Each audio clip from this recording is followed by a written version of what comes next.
For decades, Russia was the world's second-largest arms exporter, its weapons a symbol of rugged reliability from the Middle East to Southeast Asia. Russian arms were not just tools of war, they were emblems of national pride, showcased at global expos and eagerly sought after by militaries around the world. The AK-47 became a global icon, instantly recognizable and synonymous with durability. Russian tanks and air defense systems too were seen as tough, dependable and easy to maintain, often thriving in harsh environments where Western equipment might falter. Moscow's arms sales weren't just about money, they were about influence, building alliances and projecting power far beyond Russia's borders. Each deal was a diplomatic victory, strengthening ties and expanding Russia's reach. Soviet engineering, though less sophisticated than the West, was famous for its durability and simplicity. These weapons were designed to be used by conscripts, to be fixed in the field, and to keep working under the harshest conditions. Russian tanks like the T-72 and T-90, and air defense systems like the S-400, were marketed as world-class, boasting advanced features and battlefield-proven reliability. These systems were often highlighted as the backbone of many foreign militaries. Flashy parades and aggressive marketing campaigns cemented Russia's image as an unbeatable arsenal. The world watched as columns of tanks and missiles rolled through Red Square, reinforcing the myth of Russian military might. For many countries, buying Russian meant getting advanced tech without Western political strings attached. It was a way to modernize their forces while maintaining independence from Western influence. This reputation let Russia punch above its economic weight, creating dependencies and partnerships worldwide. Russian arms became a gateway to strategic alliances and long-term military cooperation. Major customers like India, China, and Algeria relied on Russian jets, ships, and missiles to bolster their own military capabilities, often making Russia their primary supplier for decades. Arms sales brought in billions, funding further research and keeping Russia's defense industry alive. The steady flow of contracts ensured jobs, technological development, and a sense of national prestige. Russia's status as a top-tier arms dealer was a key part of its post-Soviet resurgence, helping to restore its global standing and influence after the collapse of the USSR. Before 2022, the idea that this reputation could collapse seemed unthinkable. Russian arms were seen as a safe bet, a proven choice for any military.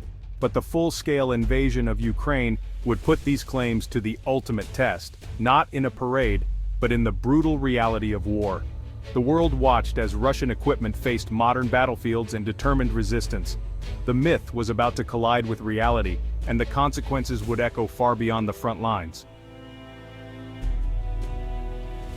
The ongoing war in Ukraine has brutally exposed the flaws and limitations of Russian military equipment, shattering long-held perceptions about its effectiveness and reliability on the modern battlefield. Russian tanks, once feared across the world, have been destroyed in droves, many falling victim to the infamous jack-in-the-box effect, where a single hit causes the turret to violently detonate and fly off. This catastrophic design flaw has turned these armored vehicles into death traps for their crews. Ukrainian forces equipped with advanced Western anti-tank missiles have exploited these vulnerabilities, turning the destruction of Russian armor into viral images and videos that spread rapidly across the internet, fueling global awareness of Russia's battlefield losses. Russia's Air Force, once expected to dominate the skies, has lost numerous advanced jets. In a surprising twist, some aircraft have been found using off-the-shelf GPS units, revealing deep technological gaps and a lack of modern navigation systems. Precision-guided missiles, touted as state-of-the-art, have failed at alarming rates, often missing their intended targets or failing to detonate at all, raising serious questions about the quality and reliability of Russian munitions. Air defense systems like the Pantsir and S-400, once considered the crown jewels of Russian exports, have been destroyed by cheap drones and Western-supplied rockets, exposing their vulnerability to modern warfare tactics. Every failure is instantly broadcast on social media, undermining Russia's carefully crafted image of military strength and technological superiority, and making it impossible to hide these setbacks from the world. Potential buyers and military analysts now see the reality. Russian weapons are not living up to their reputation, prompting many countries to reconsider or even cancel arms deals with Moscow. The myth of Russian reliability and invincibility has been thoroughly dismantled on the battlefields of Ukraine. leaving a lasting impact on the global arms market and military strategy for years to come. Russia's arms industry isn't just losing on the battlefield, it's being strangled by international sanctions. Modern weapons need high-tech parts, many of which Russia used to import from the West. Now, sanctions have forced Russian factories to scavenge chips from household appliances, a desperate and unsustainable fix. The result? Lower quality, unreliable weapons, and soaring failure rates. Sanctions also cripple Russia's ability to do business. Major banks are cut off from global payment systems, making arms deals nearly impossible. Even loyal customers like India struggle to pay for Russian arms, facing delays and complex workarounds. The risk of secondary sanctions scares off potential buyers. Russia's defense industry is isolated, its products less attractive, and the process of buying them a logistical nightmare. This isn't a temporary setback.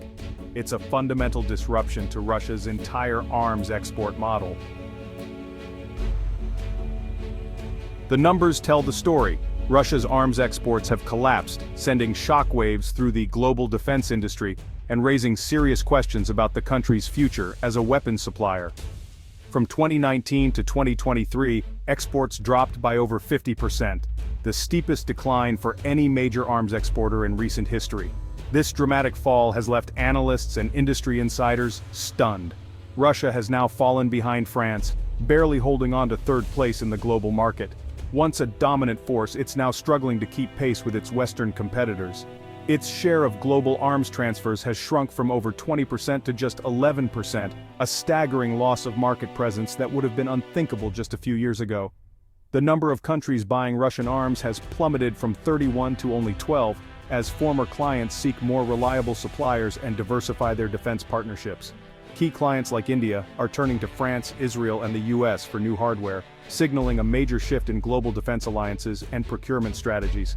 The reasons are clear: battlefield failures in Ukraine, crippling Western sanctions, and logistical chaos have all combined to erode trust in Russian arms.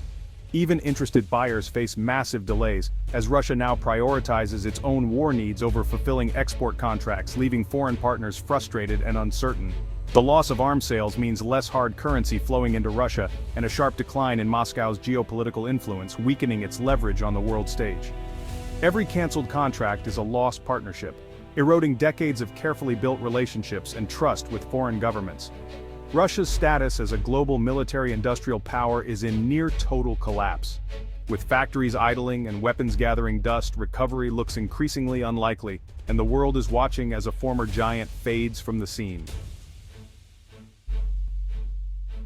With exports collapsing, Russia's defense industry has shifted focus entirely to its own war effort. Factories now run around the clock, churning out tanks, shells, and drones at Cold War-era rates. The priority is quantity over quality, refurbishing old Soviet tanks and mass-producing basic munitions.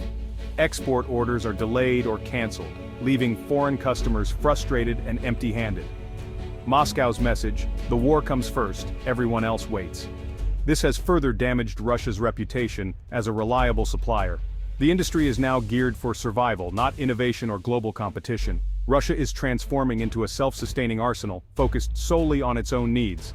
The long-term cost: lost market share, lost partnerships, and a technological edge slipping away. The defense sector that emerges from this war will be isolated and lagging. Russia's days as a global arms powerhouse are over. Russia's pivot to mass production invites comparison with NATO. On paper, Russia is outproducing the West in artillery shells and tanks, giving it a short-term edge in firepower. But most of these are refurbished Soviet models, not cutting-edge tech. The West, meanwhile, is investing in precision-guided weapons. One smart missile can do the work of 1,000 shells. NATO's defense industry is ramping up for the long haul, building a resilient high-tech base. Russia's sprint is unsustainable, burning through old stockpiles and straining its workforce. The West is playing a marathon, leveraging economic and technological power for lasting advantage. Russia bets on mass. The West bets on quality and sustainability. The industrial and technological balance is shifting away from Moscow. The numbers may look impressive now, but the long-term trends favor NATO. As Russia's influence fades, new players are reshaping the global arms market. China, Turkey, and Israel are aggressively marketing advanced, affordable weapons, often with fewer political strings than the West. China now leads in drones, warships, and missiles targeting former Russian clients in Asia, Africa, and the Middle East. Turkey's Bayraktar drones, proven in Ukraine, have made it a top drone exporter. Israel remains a leader in high-tech defense, from cyber tools to precision missiles. Former Russian customers now have more choices than ever. Even if Russia recovers, it faces a crowded, competitive market. The era of Russia as the default arms supplier is over. Russia's collapse as an arms exporter marks a seismic shift in global security. The old order, predictable alliances and rivalries, is gone, replaced by a more volatile multipolar arms market. Russia, now inward-looking and militarized, is a more unpredictable and potentially dangerous actor. The rise of new suppliers like China and Turkey fuels regional arms races and lowers the barrier to modern warfare. Advanced, affordable weapons are now accessible to smaller states and non-state actors, increasing instability. The West faces the challenge of managing a large, isolated, and aggrieved Russia. The war in Ukraine has shattered Russia's military-industrial model and reputation. Its export decline is structural, not temporary, driven by battlefield failures, sanctions, and new competition. The world is entering a new uncertain era, one shaped not by Russian might, but by its dramatic fall.